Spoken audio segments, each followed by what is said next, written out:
आज श्री अरविंद केजरीवाल जी हैदराबाद गए हैं रोहित के मामले में, वहाँ ज़मीनी सच्चाई जानने के लिए भी और क्या क्या कुछ घटित हुआ है उसके साथ उसको जानने के लिए।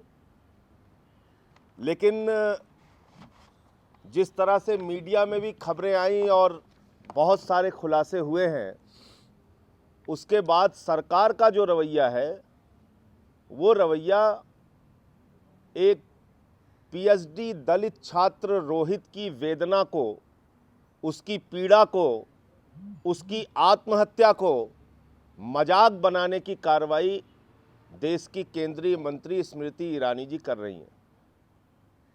उन्होंने कल से जो राग अलापना शुरू किया है उसका भी कुछ झूठ जो सामने आया है वो मैं आपको बताना चाहता हूं। पहली बात तो उन्होंने ये कहा कि रोहित और उनके साथियों पे जो कार्रवाई हुई वो यूनिवर्सिटी के एग्जीक्यूटिव काउंसिल द्वारा गठित कमेटी ने की, जिस कमेटी को एक दलित प्रोफेसर ने हेड किया। जबकि ये बात पूरी तरह से झूठ बोल रही हैं केंद्रीय एचआरडी मिनिस्टर स्मृति ईरानी जी। वो कमेटी जो एग्जीक्यूटिव काउंसिल ने बनाई थी वो प्रोफेसर विपिन श्रीवास्तव के द्वारा हेड की गई थी, ये उसका सच है, पहली बात।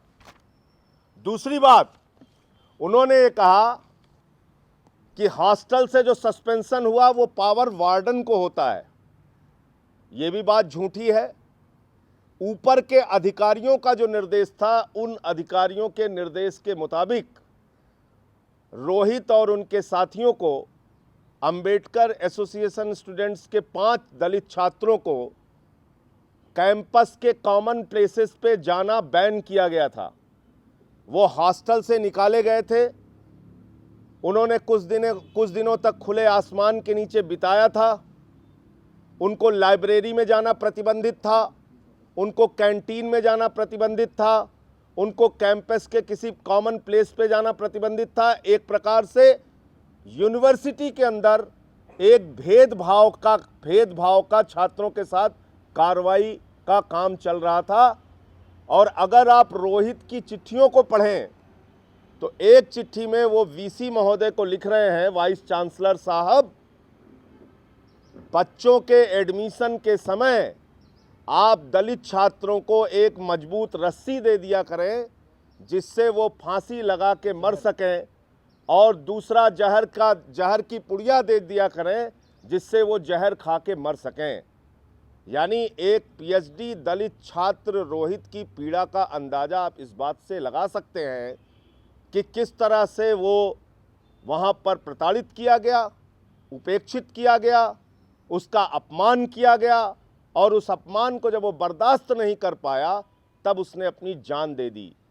जो बात रिपोर्ट की बार बार की जा रही है, उस मामले को अगर आप देखेंगे तो उसके बाद तो बंडारू दत्तात्रेय मंत्री को तत्काल गिरफ्तार करके जेल में डालना चाहिए और उनके ऊपर मुकदमे दर्ज करने के साथ साथ, मुकदमा तो दर्ज करने की कार्रवाई औपचारिकता पूरी हुई है, उनकी गिरफ्तारी होनी चाहिए, उनका मंत्री पद से इस्तीफा होना चाहिए। वो सच क्या है? वो ये है कि मुजफ्फरनगर बाकी है डॉक्यूमेंट्री दिखाने के बाद जो विरोध वहाँ एबीवीपी के लोगों ने किया, उसके बाद से आरोप लगाया गया कि एबीवीपी के प्रेसिडेंट सुशील कुमार को अंबेडकर एसोसिएशन स्टूडेंट्स के इन छात्रों ने मारा पीटा, और इतना मारा पीटा कि वो हॉस्पिटलाइज हो गया, वो अस्पताल में भर्ती हो गया। वीसी के पहली कमेटी ने इस पूरे मामले में इन दलित छात्रों को क्लीन चिट दिया था और उसमें ये बात सामने आई थी कि अपेंडिक्स का इलाज कराने के लिए एबीवीपी का प्रेसिडेंट हॉस्पिटल में गया था। इसका मतलब उसके साथ कोई मारपीट नहीं हुई, उसको कोई चोट नहीं आई थी। एक झूठी बात को लेके केंद्रीय मंत्री बंडारू दत्तात्रेय, जो संघ की मानसिकता और भारतीय जनता पार्टी की मानसिकता जो दलित विरोधी मानसिकता है, उस मानसिकता के तहत उन्होंने ये पत्र लिखा और इस पत्र को लिख के दलित 5 छात्रों को सस्पेंड कराने की कार्रवाई की और उस पीड़ा के बाद रोहित ने अपनी जान गंवाई। अब ये बात बिल्कुल स्पष्ट हो चुकी है। स्मृति ईरानी कल से लगातार झूठ बोलने का काम कर रही हैं।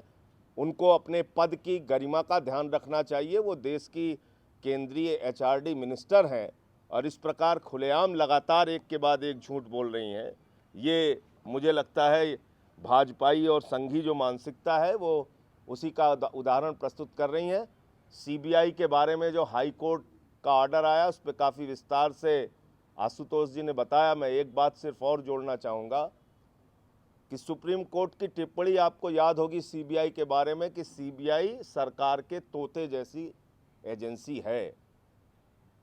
तो मोदी जी की सरकार भी सीबीआई को तोता बना के ही रखे हुए है और तोता उन्हीं की भाषा रटता है, उन्हीं की भाषा कहता है, उन्हीं की भाषा बोलता है। ये बात हाई कोर्ट के आदेश के बाद जाहिर हो चुकी है। डीडीसीए के भ्रष्टाचार को दबाने के लिए जो पहले दिन से हम लोग कह रहे हैं, गैर जरूरी फाइलें, गैर जरूरी दस्तावेज दिल्ली सचिवालय से मुख्यमंत्री के कार्यालय से जबरन सीबीआई की छापेमारी करा के की गई।